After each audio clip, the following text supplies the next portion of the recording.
Planificadores y administradores del Paraguay, REDPA, y también trabajando en la Secretaría de Cultura. ¿Qué tal, licenciado Aníbal Lovera? ¿Cómo está? Buenas noches. Muy bien, buenas noches, Silvio. Gracias por llegarse hasta aquí. Vamos a hablar de un tema que nos debe, en este caso, interesar a todos, como paraguayos, como sociedad también.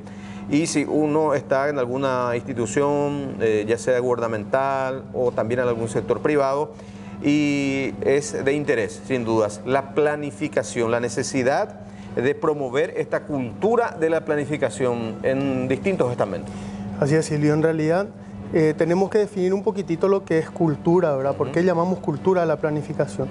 Cuando hablamos de cultura, estamos hablando de nuestra historia, nuestras creencias, ¿verdad?, que conforman nuestra identidad, y esa identidad determina nuestra conducta, ¿verdad? Entonces, una de las ausencias más grandes que tiene el Paraguay es la ausencia de la capacidad de planificar, ¿sí? Y todavía más grave aún, ¿verdad?, la inconsciencia de esa necesidad de la planificación. Nos enfocamos en dotarle a planificadores y administradores que saben y conocen lo que es la necesidad de planificar, de herramientas de planificación, pero no nos enfocamos en no solamente hablar de cómo planificar, sino más bien de por qué planificar, cuáles son esas ventajas tan grandes en tiempo, en costo de la planificación, ¿verdad? Y cuánto ya perdió Paraguay por no entender, ¿verdad?, en oportunidades. Bueno, ese es un poco el motor de este Congreso. Es el segundo Congreso Nacional de la Cultura de la Planificación. Creemos demasiado importante entender que, por un lado, no solamente tenemos que esperar, ¿verdad?, unas políticas en planificación, que para eso está la Secretaría Técnica de Planificación, ¿sí?, que está haciendo un enorme trabajo. Pero ¿de qué sirve un enorme trabajo si todavía nosotros no entendemos esa necesidad de la planificación en territorio, ¿verdad? Entonces, al fin y al cabo, las políticas vienen desde arriba hacia el territorio y no se generan realmente desde el territorio, ¿verdad? Es lo que corresponde, ¿no? Que es realmente lo que tendría que ser. Y más todavía en un país como el nuestro, ¿verdad?, donde la cultura, las tradiciones, las costumbres son nuestra riqueza más grande y más importante. ¿Y de qué manera se compagina esto de cultura y planificación? Bueno, y cuando hablamos de planificación, ¿verdad?, estamos hablando justamente de un problema cultural. La falta de planificación es un problema cultural. No es un problema paraguayo, es un problema latinoamericano en realidad. Nosotros estamos viendo y estamos adelantándonos a un tiempo realmente a otros países. Eso es importante también destacar, ¿verdad? Cuando empezamos esta travesía patriótica, la queremos llamar nosotros, ¿verdad?, de iniciar y poner en la mesa esta discusión, ¿verdad?, de la necesidad de crear esa conciencia colectiva, ¿verdad?, para cambiar un poco nuestra visión cortoplacista y nuestra visión pequeña. Esa visión del patient. Exactamente, ese es, ¿verdad? Pero ¿sabes qué es lo? En Paraguay nosotros planificamos, pero no sabemos que estamos planificando. Entonces, ese es el cometido, a través de ejemplos, ¿verdad?, claros y concretos en Paraguay, de grandes obras y grandes cosas que se hacen en Paraguay y que se planifican, ¿verdad?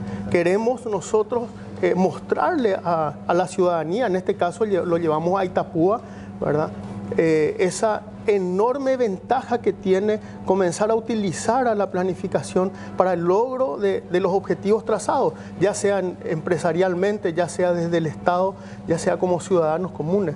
Esa planificación, de hecho, es vital a la hora de elaborar los presupuestos desde las municipalidades, las gobernaciones.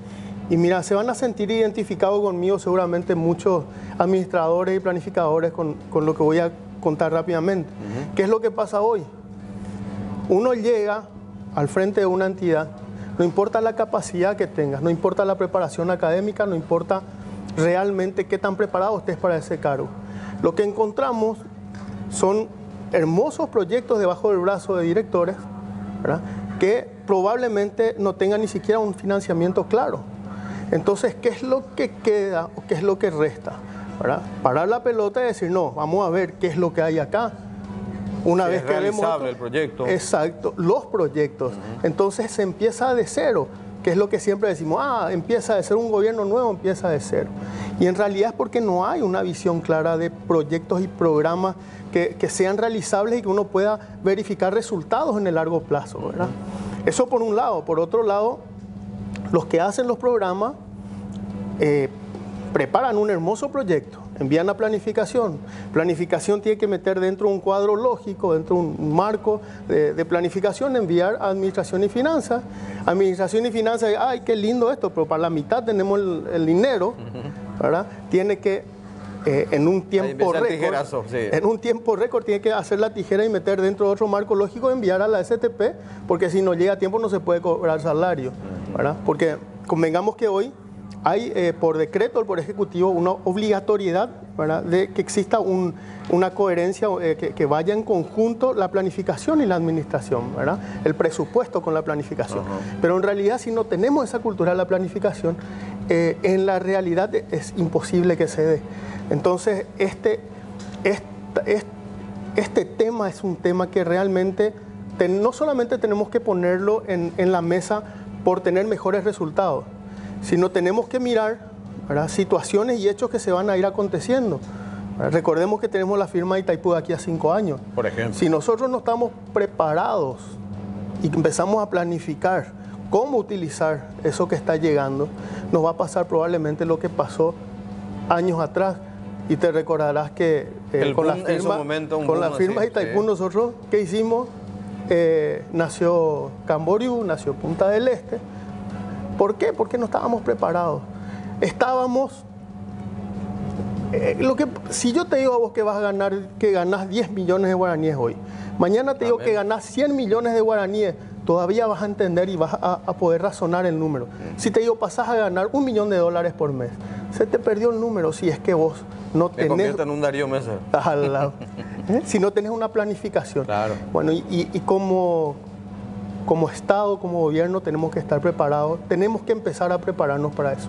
Tenemos que manejar nuestro país, porque este es un país bendecido. Sin duda. Ahora, porque estábamos hablando del tema presupuesto, por ejemplo, y hablando también de que está asumiendo un nuevo gobierno próximamente. Sin embargo, sabemos que el anteproyecto de presupuesto ya se elaboró con este gobierno saliente. ¿De qué manera, por ejemplo, esas cuestiones se compaginan? ¿Es allí donde entra a tallar, por ejemplo, ese equipo de transición, a tu criterio? Sí, en realidad van a tener un trabajo muy importante en ese sentido, ¿verdad?, el equipo de transición. Pero más que nada nosotros tenemos que, creo, ir preparándonos, ¿verdad?, para ir gradualmente cambiando modos de pensar, cambiar el chip, ¿verdad?, y empezar a realmente generar esa conciencia, ¿verdad?, que necesitamos de desarrollar en nuestras costumbres, en nuestras creencias, en nuestra cultura, ¿verdad?, temas que son más que importantes, desde la responsabilidad, el respeto, el orden. ¿Sí? Me viene también en mente, mi querido Aníbal, por ejemplo, toda esta serie de reacciones, muchas de ellas incluso sin entender muy bien la cuestión, esto que se anuncia, una modificación tremendamente importante en cuanto a nuestro sistema de jubilaciones, por ejemplo, que nos atañe a todos. Te atañe a vos como funcionario público, sí, a mí también como un trabajador del sector privado, porque de alguna manera todos estamos aportando cada uno en sus respectivas cajas. Y nació un proyecto de creación de superintendencia, por ejemplo, que a mi criterio, al menos, no se socializó, no se visibilizó suficientemente. Es por ello que incluso hay reacciones hasta desmedidas, a mi criterio, más bien por una falta de conocimiento. Es así mismo. Lo que pasa es que lo peor de no conocer, ¿verdad?, algo, ¿verdad?, de la inconsciencia, es que es inimputable, ¿verdad? Ese es un gran problema que tenemos. Pero en realidad es muy difícil para nosotros si no tenemos, otra vez vuelvo al mismo tema, claro, una cultura de la planificación. Es muy difícil hacer o pensar, ¿verdad?, en un análisis actuarial, que es lo que se tiene que, se tiene que mirar a largo plazo cómo se van a poder manejar y cómo van a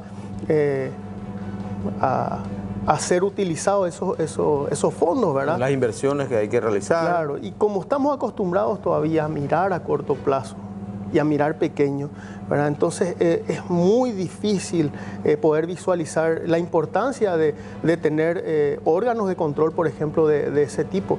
Por supuesto que con un análisis profundo de las conveniencias que tenga el proyecto de ley en sí, ¿verdad? Sin entrar a tallar. Claro, claro, ¿no? En forma genérica. Sí. ¿Y cómo cambiar ese chip, a tu criterio, Aníbal, en la sociedad, en la gente y en los principales actores que son quienes tienen las decisiones o toman las decisiones? Sí, y principalmente cambiar un poco.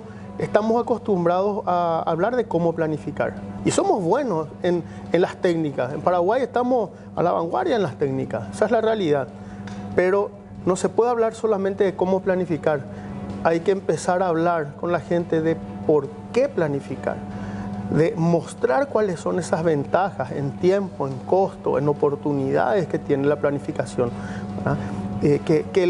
los que desarrollan esos proyectos y programas, principalmente en territorio, en el interior del país, se den cuenta de que si ellos utilizan a la planificación, no hace falta ni siquiera que ellos sepan planificar, pero lo utilizan, ¿verdad? En sus proyectos, van a saber de que realmente esos proyectos van a tener un financiamiento claro y van a poder terminarse en el tiempo y probablemente con un resultado mucho mayor y mejor de lo que se esperaba, ¿verdad? Y eso evidentemente regarlo, ¿verdad?, a toda la República, desde la función pública, el sector privado, el cooperativismo que hoy está enfocado en la planificación. Pero ¿de qué sirve tener una visión aislada? Si nosotros no tenemos la conciencia colectiva, ¿cómo vamos a mirar a largo plazo? Aquí en realidad, y me voy un poquito más, lo lindo sería tener un ministerio de planificación. Y el ministro de planificación tiene que sentarse en la cabecera y al lado del presidente de la República y el resto de los ministros a su alrededor diciendo, bueno, esto cumplimos con nuestras políticas de lo que se planificó, ¿verdad? Ese tiene que ser el camino de Paraguay.